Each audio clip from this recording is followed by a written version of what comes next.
Kejaksaan Agung membongkar praktik korupsi tata kelola minyak mentah dan produk kilang PT Pertamina yang menyeret dua direktur Pertamina. Dua tersangka itu adalah Direktur Utama PT Pertamina Patraniaga Rifat Siahaan atas dugaan korupsi tata kelola minyak mentah dan produk kilang pada PT Pertamina Subholding dan kontraktor kontrak kerjasama KKKS tahun 2018 sampai 2023. Dalam praktik rasuah ini, Kejagung mendapatkan bukti jika PT Pertamina Patraniaga diduga membeli Pertalite BBM subsidi untuk kemudian di-blending atau dioplos menjadi Pertamax. Namun pada saat pembelian, Pertalite tersebut dibeli dengan harga Pertamax. Dalam pengadaan produk kilang oleh PT Pertamina Patraniaga, tersangka Rifat Siahaan melakukan pembelian pembayaran untuk RON 92 Pertamax. Padahal sebenarnya hanya membeli RON 90 Pertalite untuk lebih rendah. Kemudian dilakukan depo untuk menjadi RON 92. Dalam hal tersebut, Kejaksaan Agung menyatakan kerugian sebesar Rp193,7 triliun dalam skandal oplos Pertalite ke Pertamax baru sebatas pada 2023. Kerugian tersebut terdiri atas 5 komponen, yaitu kerugian ekspor minyak mentah dalam negeri sekitar Rp35 triliun, lalu kerugian impor minyak mentah melalui broker sekitar Rp2,7 triliun, kerugian impor BBM melalui broker sekitar Rp9 triliun. Kerugian pemberian kompensasi tahun 2023 sekitar Rp126 triliun dan kerugian pemberian subsidi tahun 2023 sekitar Rp21 triliun. Assalamualaikum warahmatullahi wabarakatuh. Selamat malam, salam sejahtera untuk kita sekalian. Om Swastiastu, Namo Buddhaya, salam kebajikan, salam bahagia, salam sehat, dan rahayu untuk kita semua. Pak Direktur Penyidikan pada Jampitsus, Pak Kabid dan Kasubdit, dan teristimewa buat rekan-rekan media yang kami hormati, kami banggakan. Yang pertama tentu kita bersyukur karena kita masih terus diberikan nikmat sehat. Yang kedua, kami berterima kasih kepada rekan-rekan media yang dengan undangan kami sudah selarut ini masih bersedia bersama kami untuk mengikuti rilis yang akan kami sampaikan. Rekan-rekan media, bahwa pada kesempatan yang baik ini Direktur Penyidikan pada Jampitsus akan merilis perkembangan penanganan perkara, dalam hal ini penyidikan perkara dugaan tindak pidana korupsi dalam tata kelola minyak mentah dan produk kilang pada Pertamina Subholding dan KKKS tahun 2018-2023. Rekan-rekan media, perlu kami sampaikan bahwa penyidik pada jajaran Jampitsus dalam perkara ini telah melakukan pemeriksaan terhadap setidaknya 96 saksi dan 2 orang ahli. Dan pada hari ini ada beberapa orang yang dipanggil dan dibawa oleh penyidik dan dilakukan pemeriksaan sebagai saksi di Kejaksaan Agung.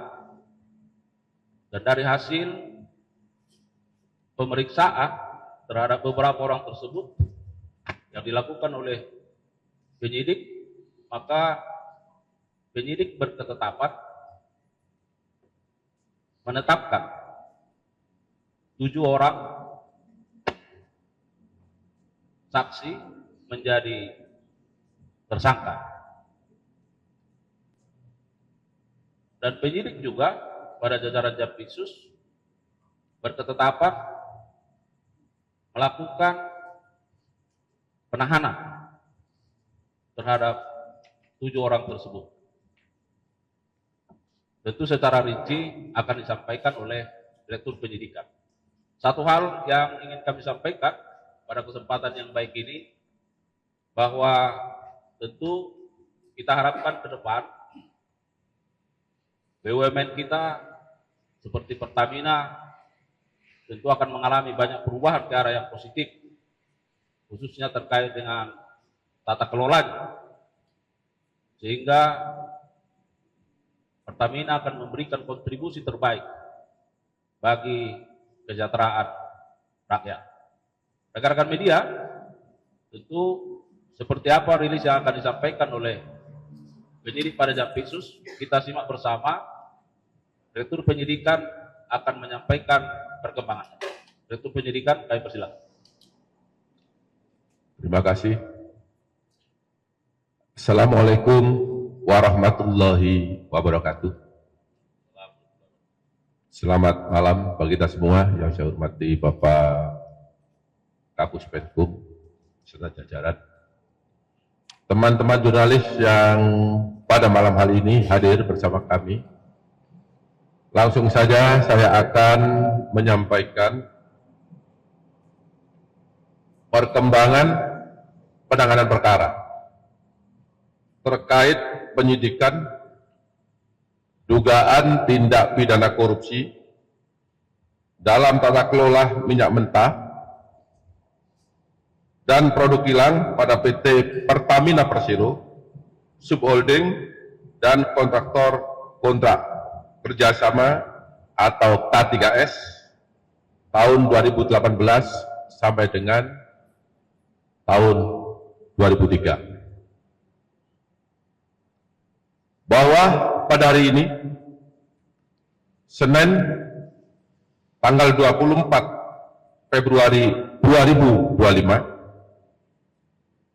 kami kembali menyampaikan perkembangan penyidikan perkara dugaan tindak pidana korupsi dalam tata kelola minyak mentah dan produk kilang pada PT Pertamina Persero, subholding dan kontrak kerjasama atau K3S tahun 2018 sampai dengan tahun 2023. Berdasarkan surat perintah penyidikan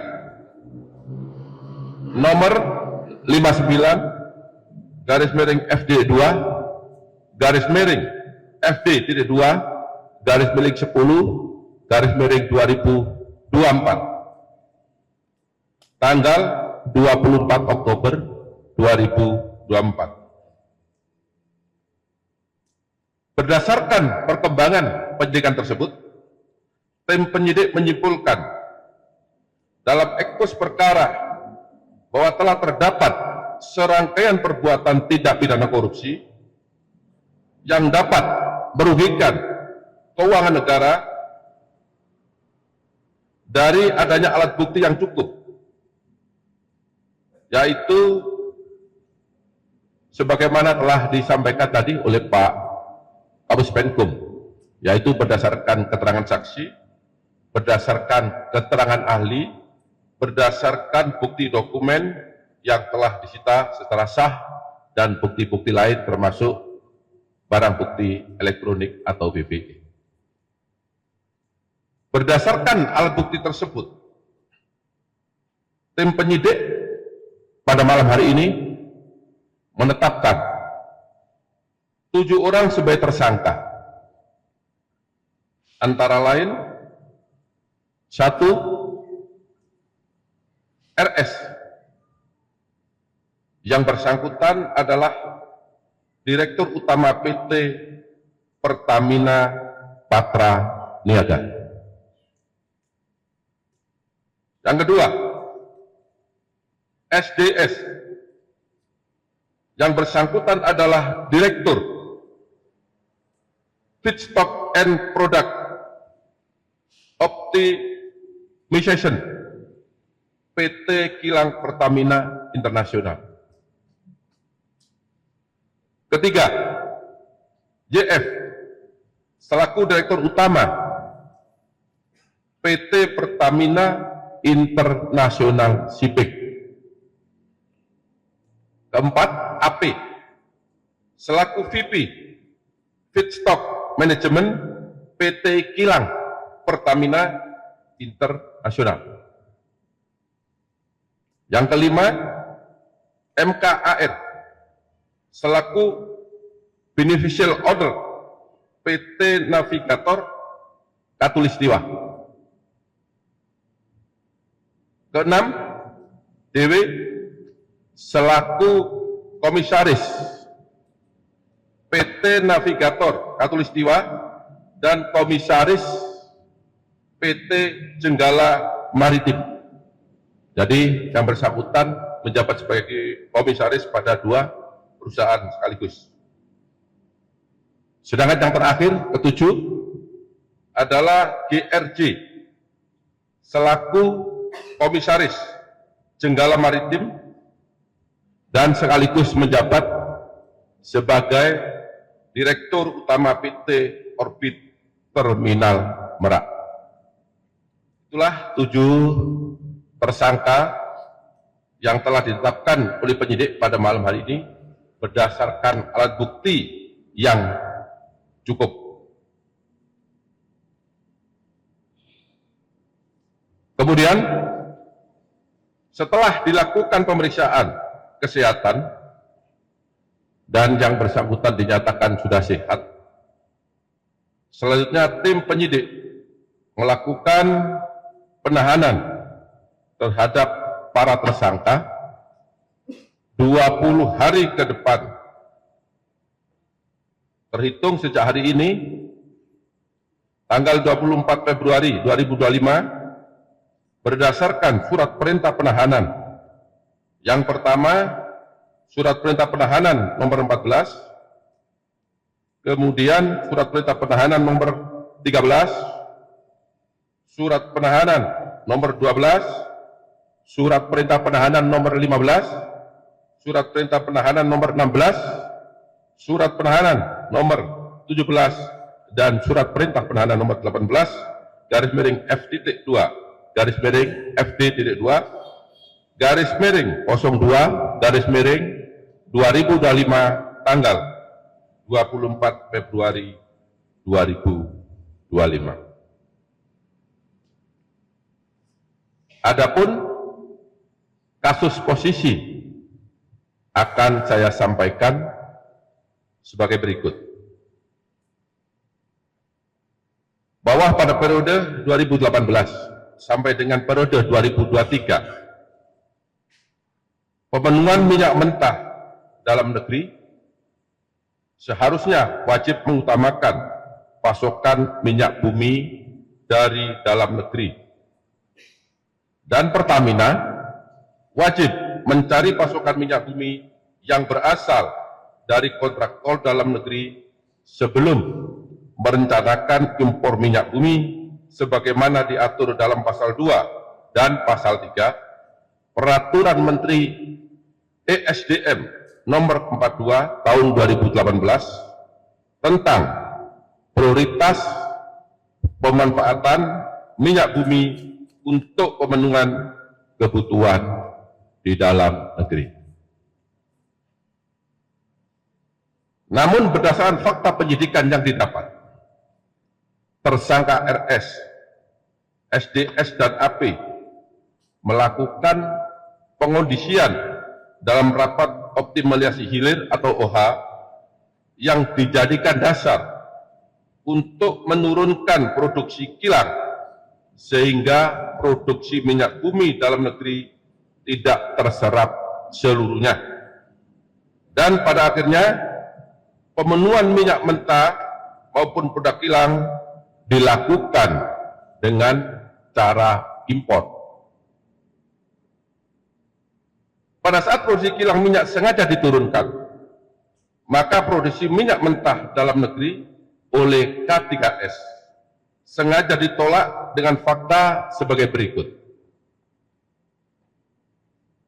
Produksi minyak mentah oleh K3S tidak memenuhi nilai ekonomis, padahal harga yang ditawarkan oleh K3S masih masuk range harga HPS. Yang kedua, produksi minyak mentah K3S dilakukan penolakan dengan alasan spesifikasi tidak sesuai dengan spek. Namun faktanya, minyak mentah bagian negara masih sesuai dengan spek kilang dan dapat diolah atau dihilangkan kadar merkuri atau sulfurnya. Jadi kerjasama antara pemerintah dengan pihak K3S, kontraktor kontrak kerja pelaksana ini, ada bagian minyak yang sebagian K3S dan sebagian negara atau Pertamina. Dengan kualitas yang sama berdasarkan persentase yang telah disepakati. Pada saat produksi minyak mentah dalam negeri oleh K3S ditolak dengan dua alasan tersebut, maka menjadi dasar minyak mentah Indonesia dilakukan ekspor. Jadi bagian K3S tadi karena ditolak dengan alasan tidak sesuai dengan spek, harganya tidak sesuai dengan APS, maka secara otomatis bagian K3S harus diekspor ke luar negeri.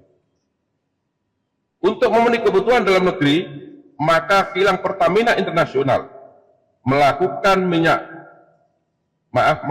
impor minyak mentah dan PT Pertamina Patraniaga melakukan impor produk kilang. Harga pembelian impor tersebut apabila dibandingkan dengan harga produksi minyak bumi dalam negeri, terdapat perbandingan pembelian harga yang sangat tinggi atau berbeda harga yang sangat signifikan. Jadi saya perjelas, pada saat K3S mengekspor bagian minyaknya karena tidak dibeli oleh PT Pertamina, maka pada saat yang sama PT Pertamina mengimpor minyak mentah dan produk kilang. Selanjutnya, untuk kegiatan pengadaan impor minyak mentah oleh PT Kilang Pertamina Internasional dan produk kilang oleh PT Pertamina Patraniaga diperoleh fakta adanya perbuatan jahat atau mens rea antara penyelenggara negara, yaitu tersangka SDS, AP, RS, dan JF bersama dengan demut atau broker, yaitu tersangka MK, DW, dan GRJ. Sebelum tender dilaksanakan dengan kesepakatan harga yang sudah diatur.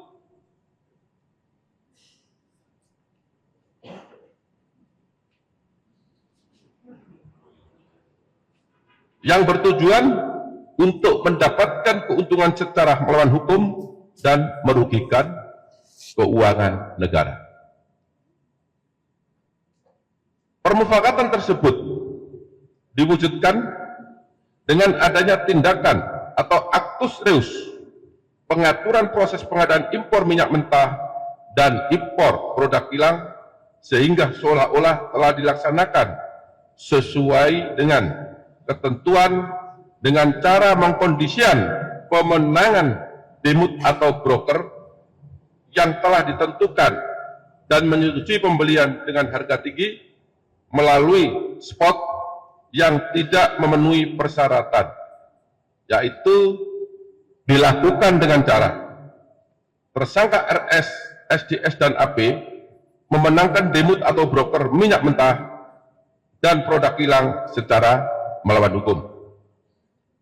Yang kedua, tersangka DM dan GRJ melakukan komunikasi dengan tersangka AP untuk dapat memperoleh harga tinggi pada saat syarat belum terpenuhi dan mendapatkan persetujuan dari tersangka SDS untuk impor minyak mentah dan dari tersangka RS untuk produk kilang.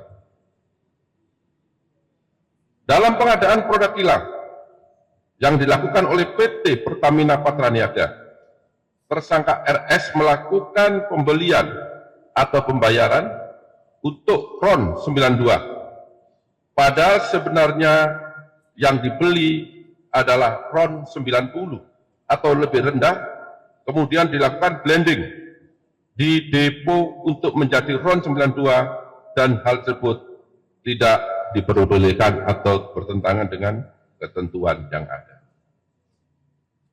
Pada saat telah dilakukan pengadaan impor minyak mentah dan impor produk kilang, diperoleh fakta adanya markup kontrak shipping atau pengiriman yang dilakukan oleh tersangka YF selaku Direktur Utama PT Pertamina International Shipping, sehingga negara mengeluarkan fee sebesar 13 sampai dengan 15% secara melawan hukum, sehingga tersangka MKAR mendapatkan keuntungan dari transaksi tersebut. Pada saat kebutuhan minyak dalam negeri mayoritas diperoleh oleh produk impor secara melawan hukum, maka komponen harga dasar yang dijadikan acuan untuk penetapan HP atau harga indeks pasar, bahan bakar minyak untuk dijual kepada masyarakat menjadi mahal atau lebih tinggi, sehingga jadikan dasar pemberian kompensasi maupun subsidi bahan bakar minyak setiap tahun melalui APBN. Adanya beberapa perbuatan melawan hukum tersebut telah mengakibatkan adanya kerugian keuangan negara sekitar 197 triliun yang bersumber dari berbagai komponen.